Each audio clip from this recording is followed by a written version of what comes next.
السلام عليكم ورحمة الله وبركاته. وعليكم السلام. بسم الله الرحمن الرحيم. الحمد لله رب العالمين والصلاة والسلام على أشرف الأنبياء والمرسلين سيدنا محمد وعلى آله وصحبه أجمعين. اللهم قوي الإسلام من المسلمين والمسلمات والمؤمنين والمؤمنات وصيرهم على معين الدين. رب اختم لنا منك بالخير ويا خير الناصرين برحمتك يا أرحم الراحمين.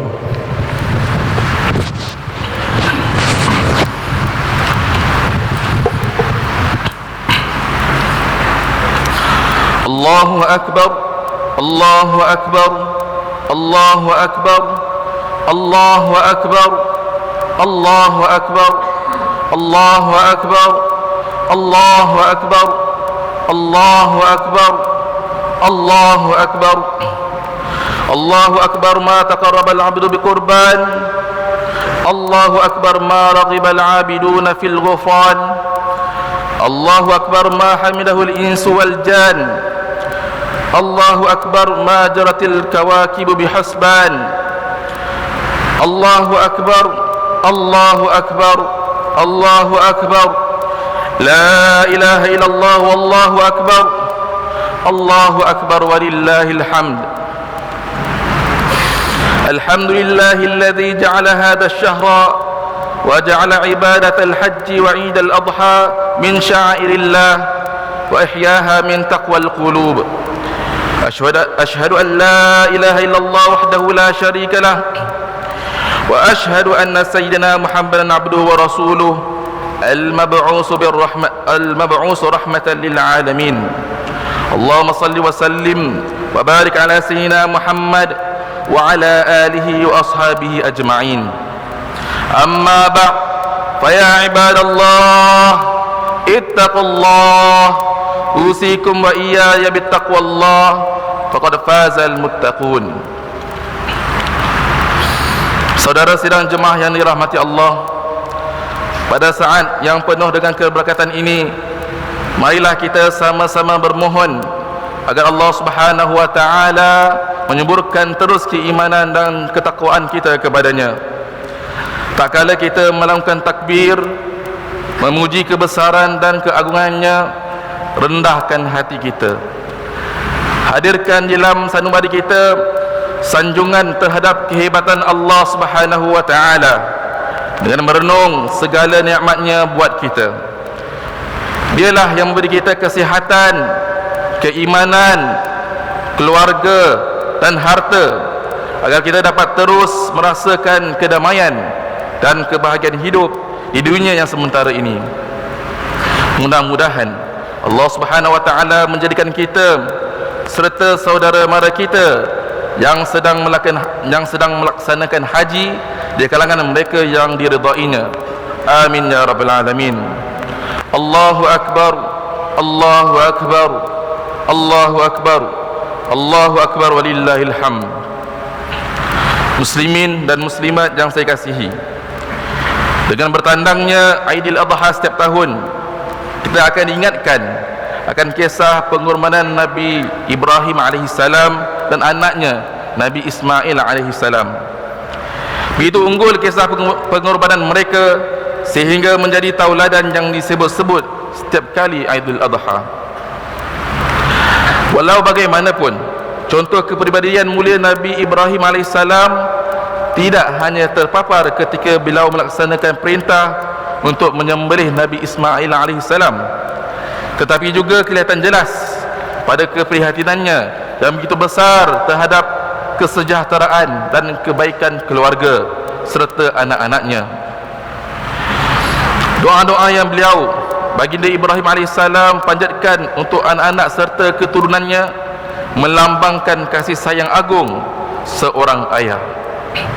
Di antaranya ialah doa seperti yang terkandung dalam firman Allah Subhanahu wa taala pada surah Al-Baqarah ayat 128 yang berbunyi, A'udzubillahi minasyaitonir rajim. Rabbana waj'alna muslimaini laka wa min dzurriyyatina ummatan muslimatan lak wa arina manasikana wa tub 'alaina innaka antat tawwabur rahim. Yang bermaksud, wahai Tuhan kami, jadikanlah kami berdua orang yang tunduk patuh kepadamu, dan jadikanlah di antara anak cucu kami masyarakat yang kekal menyerah diri kepadamu, dan tunjukkanlah kepada kami cara-cara dan tempat-tempat ibadah haji, dan terimalah doa taubat kami. Sesungguhnya Engkaulah yang Maha Penerima taubat lagi Maha Penyayang. Allahu Akbar, Allahu Akbar, Allahu Akbar, Allahu Akbar, walillahil hamd. Saudaraku, begitulah Nabi Ibrahim AS. Baginda bukan sahaja giat pembimbing manusia, bahkan anak dan keluarganya tidak terlepas daripada perhatiannya. Kerana Nabi Ibrahim AS ingin anak-anaknya turut berjaya dan selamat di dunia dan di akhirat. Maka begitulah juga kita, saudara-saudari sekalian, menjadi fitrah kita sebagai manusia untuk menambahkan kejayaan memasuki syurga bersama anak-anak dan keturunan kita. Inilah kasih sayang sebenar, saudara. Kasih sayang orang tua yang akan membawa anaknya ke syurga Allah Subhanahu wa taala. Sesuai dengan firman Allah Subhanahu wa taala dalam surah At-Tur ayat 21. وَالَّذِينَ آمَنُوا وَاتَّبَعَتْهُمْ ذُرِّيَّتُهُمْ بِإِيمَانٍ أَلْحَقْنَا بِهِمْ ذُرِّيَّتَهُمْ وَمَا أَلَتْنَاهُمْ مِنْ عَمَلِهِمْ مِنْ شَيْءٍ كُلُّ امْرِئٍ بِمَا كَسَبَ رَهِينٌ. Yang bermaksud, dan orang-orang yang beriman serta zuriat mereka yang ikut serta dalam keimanan, akan kami himpunkan zuriat keturunannya itu dengan mereka di dalam syurga, dan kami dengan itu tidak mengurangi sedikit pun dari pahala amal-amal mereka. Tiap-tiap manusia terikat dengan amal yang dikerjakannya.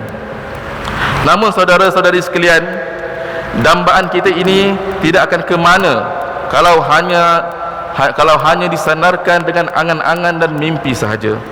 Selain doa, ia juga memerlukan kesungguhan untuk mengusahakan perkara-perkara yang akan menjadi sebab kita dan mereka bersama-sama dapat memasuki syurga Allah. Salah satu perkara yang paling dasar yang amat perlu kita usahakan ialah membangunkan ilmu agama dan pemahaman agama mereka. Hanya dengan ilmu mereka akan dapat dibekalkan dengan keimanan untuk mentauhidkan Allah Subhanahu wa taala. Hanya dengan ilmu mereka dapat melaksanakan ibadah seperti mana yang dituntut Allah, dan dengan pemahaman agama yang benar mereka akan terpandu di dalam meneruskan kehidupan sebagai muslim yang diridai dan selamat dari apa-apa pun bentuk kekeliruan dan kejahilan dalam beragama. Jika dahulu kita khawatir akan pemikiran atau ideologi daripada luar Islam yang boleh memesongkan anak-anak kita, hari ini kita juga perlu berhati-hati akan tafsiran-tafsiran di dalam agama kita yang boleh menimbulkan kebingungan dan kecelaruan serta masalah. Sebagai contoh, pemikiran-pemikiran yang menggalakkan masyarakat Islam agar mengkafirkan sesama orang Islam, atau yang menggalakkan pengikutnya agar dengan mudah menghukum sesama Muslim sebagai sesat. Sedangkan Nabi SAW berpesan dalam hadisnya yang berbunyi, anna Rasulullah SAW qala man qala li akhihi ya kafir faqad ba'a biha ahaduhuma. Yang bermaksud, sesungguhnya Rasulullah SAW bersabda, barang siapa berkata kepada saudaranya wahai kafir, maka sesungguhnya tetaplah dengannya kekufuran bagi salah seorang daripada mereka. Sifat suka menyesatkan atau mengkafirkan maupun mengeluarkan orang daripada lingkaran keridaan Allah bukan suatu yang kita boleh biarkan tersebar di dalam masyarakat kita. Kini kita dapati sebahagian orang, meskipun mereka bukan ahli dalam bidang agama, dengan sewenang-wenangnya menghukum muslim lain sebagai pelaku bid'ah, penyembah kubur, atau bukan daripada ahlu sunnah wal jamaah, dengan hanya disebabkan perkara-perkara yang diperselisihkan para ulama. Lebih berbahaya lagi, kecenderungan pemikiran sedemikian bukan sahaja wujud dalam satu aliran agama yang tertentu. Sebaliknya, terdapat individu-individu yang cenderung kepada pemikiran eksklusif seperti itu di dalam pelbagai aliran agama yang ada pada hari ini, tidak kiralah sufi maupun salafi ataupun sebagainya. Jangan kita biarkan syaitan menyemarakkan api kebencian antara kita. Ambillah pandangan yang diajarkan oleh Al-Imam Ibn Abidin dalam kitabnya Raddul Muhtar, yang bermaksud seandainya terdapat 70 riwayat, yakni pandangan yang bersetuju untuk mengkafirkan seorang mukmin, dan hanya satu riwayat meskipun lemah yang tidak mengkafirkannya, maka hendaklah seorang qadhi atau mufti mengambil riwayat yang tidak mengkafirkannya daripada yang mengkafirkannya. Ada pula pandangan agama yang mendakwa bahawa kita tidak boleh hidup dalam harmoni dengan orang yang bukan beragama Islam. Mereka cenderung untuk mencari dan memilih hanya pandangan-pandangan silam yang lebih keras terhadap orang bukan Islam. Sedangkan jika dikaji, kita akan dapati bahawa fatwa dan pandangan itu dikeluarkan pada suasana di mana masyarakat Islam berada dalam hubungan yang tegang dan penuh konflik, dan sebahagian lagi ketika waktu peperangan. Pandangan sedemikian tidak sesuai untuk kita terapkan di Singapura, di mana kita hidup dalam keadaan aman dan berhubungan baik dengan sesama pengikut agama selain Islam. Ia berpotensi menyemarakkan perasaan tidak senang bergaul dengan masyarakat lain, dan ini akan hanya memberi tanggapan yang salah terhadap Islam dan pengikutnya. Bahkan orang yang berkecenderungan sedemikian akan menggunakan ayat-ayat Al-Quran seperti ayat 51 surah Al-Ma'idah yang bermaksud, wahai orang-orang yang beriman, janganlah kamu mengambil orang Yahudi dan Nasrani itu sebagai teman rapat, kerana setengah mereka menjadi teman rapat setengah yang lain. Dan siapa di antara kamu yang menjadikan mereka teman rapatnya, maka sesungguhnya dia adalah dari golongan mereka. Sesungguhnya Allah tidak memberikan petunjuk kepada kaum yang berlaku zalim. Sekilas pandang, ayat ini boleh difahami sebagai menghalang kita daripada mempunyai hubungan yang baik dengan orang bukan Islam.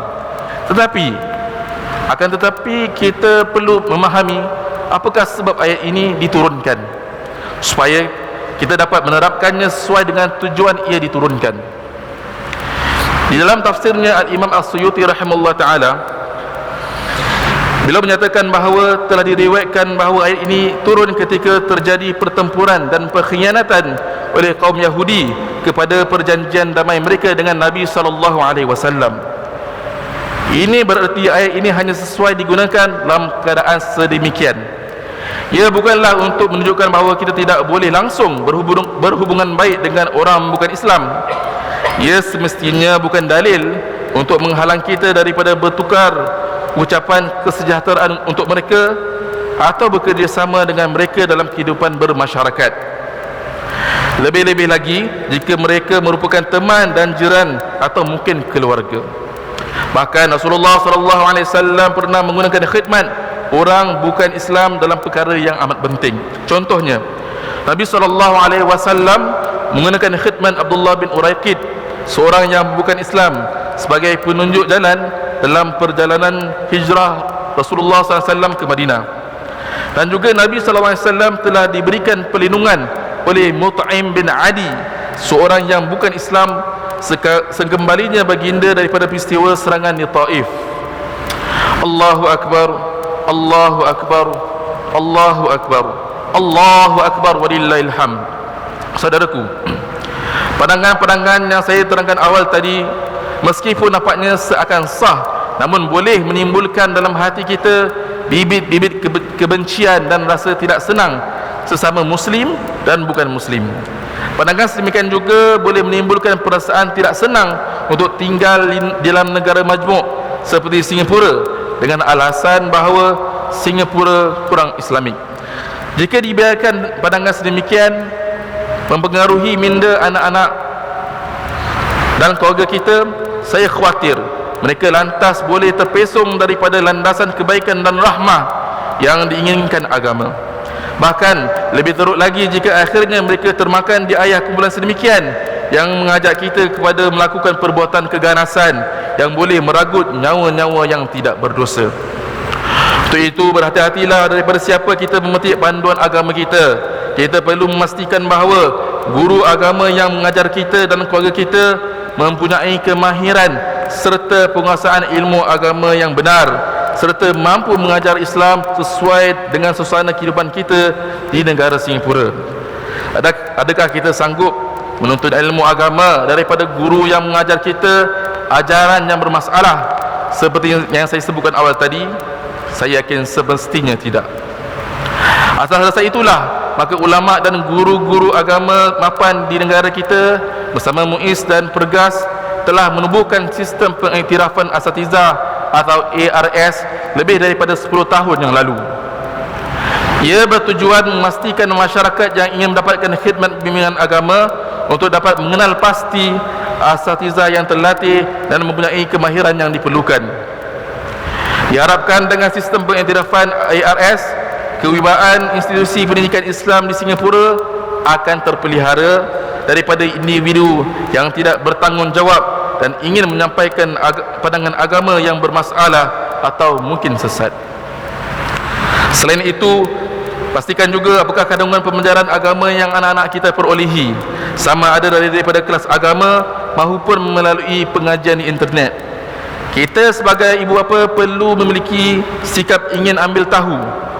Kita perlu sering bertanya apa yang sebenarnya mereka pelajari. Dengan berluasanya ajaran-ajaran yang bermasalah di alam siber, kita perlu lebih prihatin.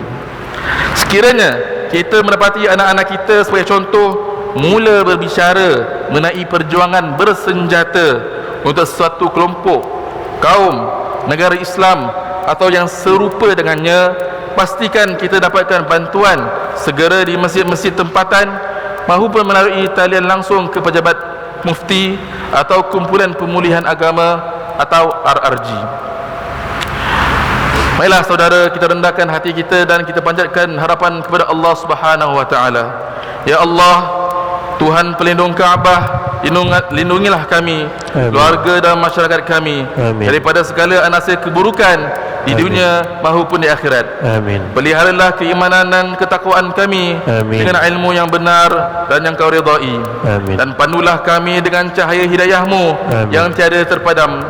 Bimbinglah kami dalam melaksanakan agama-Mu, amin, dan menyebarkan kebaikan sesuai kehendak-Mu. Amin. Ya Halimu ya Latif, perkukuhkanlah hubungan antara kami, padamkanlah api kebencian, amin, permusuhan, amin, maupun kedengkian dalam hati kami. Amin. Lunakan sanubari kami dan lembutkanlah jiwa kami dengan siraman rahmah-Mu. Amin. Hiasilah akhlak kami dengan keindahan sunnah Nabi-Mu, amin, dan golongkanlah kami di kalangan ahli syurga-Mu. Amin. Ya Arhamar Rahimin. Amin. Barakallahu li wa lakum fil Qur'anil azim. Amin. Wa nafa'ani wa iyyakum bima fihi minal ayati wa dzikril hakim. Amin. Taqabbal minni wa minkum tilawatahu innahu was-sami'ul alim. Amin. Qulu qawli hadza wa astaghfirullahal azim li wa lakum wa lisairil muslimina wal muslimat wal mu'minina wal mu'minat fastaghfiruh فيا فوز المستغفرين ويا نجاة التائبين.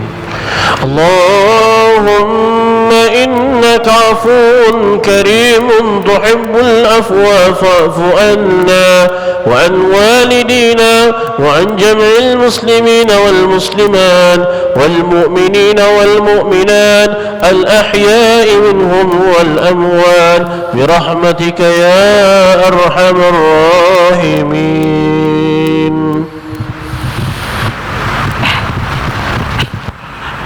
الله أكبر الله أكبر الله أكبر الله أكبر الله أكبر الله أكبر الله أكبر.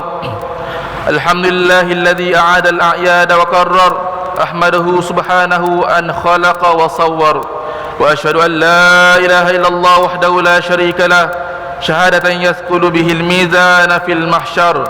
اللهم صل وسلم على سيدنا محمد وعلى آله وأصحابه الفائزين بالشرف الأفخر.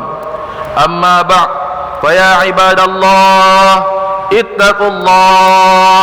اتقوا الله حق تقاته ولا تموتن إلا وأنتم مسلمون.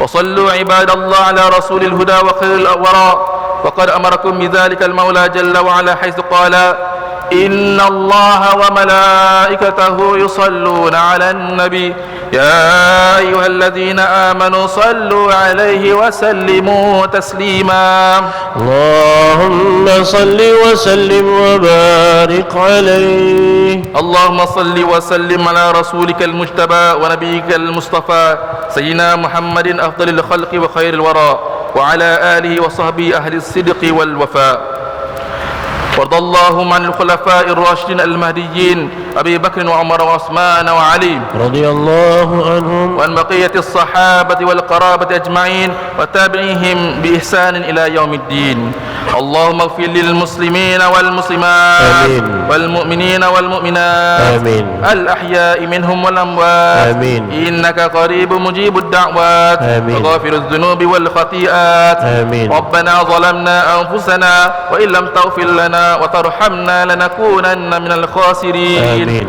ربنا آتنا في الدنيا حسنة وفي الآخرة حسنة وقنا عذاب النار وأدخلنا الجنة مع الأبرار يا الله يا عزيز يا غفار يا أرحم الراحمين آمين. عباد الله إن الله يأمر بالعدل والإحسان وإيتاء ذي القربى وينهى عن الفحشاء والمنكر والبغي يعظكم لعلكم تذكرون فاذكروا الله العظيم يذكركم واشكروه على نعمه يزدكم واسألوه من فضله يعطكم ولذكر الله أكبر والله يعلم ما تصنعون